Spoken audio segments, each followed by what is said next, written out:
Hey guys, this is Brianna. Today is October 20th, 2023, day 112 of the challenge.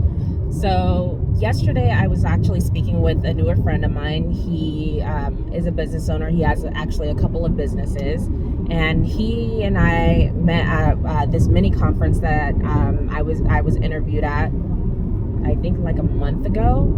But anyway, so he and I have been pretty much staying in contact and everything because his biggest thing is he wants to get into investing. He just doesn't really know exactly what he needs to do. I mean, he's made some moves on his own, but he wants to do it at a higher pace and make sure that he's learning and things like that, making the best decisions for himself.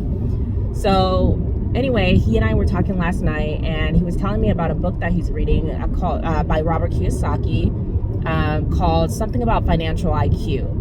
And I was like, wait, I don't remember that book. You know, I read all his books, so I thought.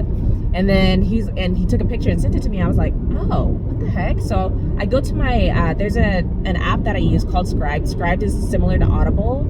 I just think Scribd is better just because it gives you the access to read unlimited books, and everything. But with Scribd, I remember I saved all of Robert Kiyosaki's books, but what I forgot about that there was a couple, because I'm not a huge fan of audiobooks, but I prefer to read because with audio I get distracted, so I'm not a huge fan of it. So anyway, I forgot that there was a couple of books that on Scribd only was available on through audiobook rather than through the I guess ebook is what you would call it. So I always read the books using the ebook, but I forgot that there was a couple of the audiobooks. So now I'm listening to that audiobook right now, just because I'm like, man, I can't believe I missed out on some of his books. I love his books. But anyway, I definitely would encourage anyone who's interested in investing, read Robert Kiyosaki's books, because like even listening to what he's talking about with this book, like I'm just like, man, like he gives so much value, and it's not like you have to follow his advice, but he gives you things from his perspective, what has worked for him and what generally works as a whole too, and things to consider. And that's what I appreciate the most. So anyway, I think that when it comes to investing, you have to figure out like what kind of works for you and find a basis.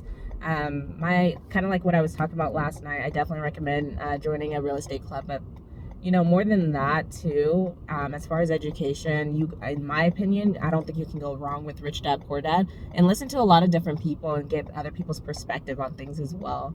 Robert Kiyosaki is just someone that I personally really enjoy. I find a lot of value, and he has helped put things into perspective for me. So it works for me, but it may not work for everybody. But anyway, yeah, I feel like I was getting at something, but I kind of lost track. So anyway, guys, this is my journey to business and entrepreneurship. I will see you guys tomorrow.